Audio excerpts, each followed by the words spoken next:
अब भारत इसका मुकाबला कैसे कर सकता है? जेनेरिक दवाओं के मामले में इस समय विश्व में बहुत बड़ी स्थिति पर पहुंच चुका है और भारतीय दवाइयाँ चूँकि सस्ती होती हैं तो अमेरिकी लोग बहुत ज़्यादा इनको ख़रीदना भी पसंद करते हैं। और सबसे बड़ी बात तो ये है कि भारतीय दवाओं पर अमेरिकन्स को पूरा भरोसा भी है। लागत में कम होती हैं, अच्छी होती हैं, मुनाफा कम होता है और एक आम अमेरिकी अपनी महंगी दवाइयाँ क्यों खरीदेगा जब उसे भारत के रूप में एक ऐसा साथी मिलेगा जो कि सस्ती दवाइयाँ उसे मुहैया करवा सकता है। इसके अलावा भारत की जो दवाइयाँ हैं वो एकदम सटीक होती हैं, अच्छे तरीके से उनकी पड़ताल होती है, अच्छी प्रयोगशालाओं में बनती हैं, बड़ी बड़ी कंपनीज इनको बनाती भी है। तो अमेरिकी जनता बिल्कुल ये नहीं चाहेगी कि भारत की दवाइयों पर टैरिफ बढ़ाया जाए, क्योंकि इसके बढ़ाने से क्या होगा, अमेरिका में महंगाई बढ़ेगी, वहाँ के आम आदमी की जेब पर असर पड़ेगा, दवाएं महंगी होंगी तो क्या होगा, कहीं ना कहीं सरकार पर भी दबाव पड़ेगा, वस्तुएं महंगी हो जाएंगी। भारत ज़रूर अपना कोई ना कोई रास्ता निकाल लेगा, लेकिन एक आम अमेरिकी व्यक्ति कहाँ जाएगा, एक आम अमेरिकी नागरिक कहाँ जाएगा? ट्रम्प साहब ने ये बम ज़रूर फोड़ा है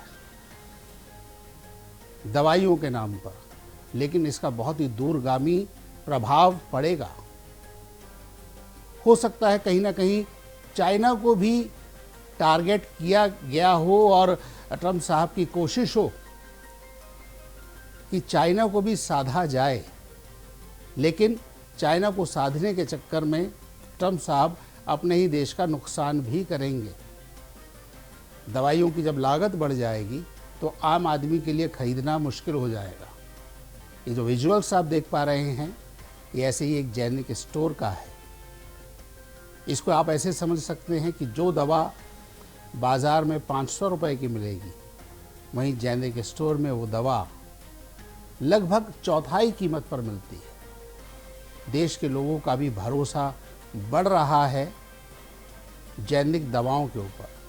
और पहले ये स्थिति हुआ करती थी, कहा जाता था कि जो कंपनी की दवा है वही अच्छी है, वही खरीदनी भी चाहिए, लेकिन जेनेरिक दवाओं ने इस मिथक को तोड़ा है। अब बहुत गंभीर रोगों की दवाइयाँ भी बाज़ार में आ चुकी हैं। महंगा इलाज करना सबके लिए संभव नहीं होता, ऐसे में जेनेरिक दवाएं एक बहुत बड़ा सहारा हैं सभी के लिए। अमेरिका ने भले ही रोक लगा दी है, लेकिन भारतीय कंपनियों को भी अभी अवसर है, और अवसर जब आता है, ये जो आपदा का अवसर है उसको कैसे भुनाया जा सकता है अपने पक्ष में, ये भारतीय दवा कंपनियों को अब तय करना होगा।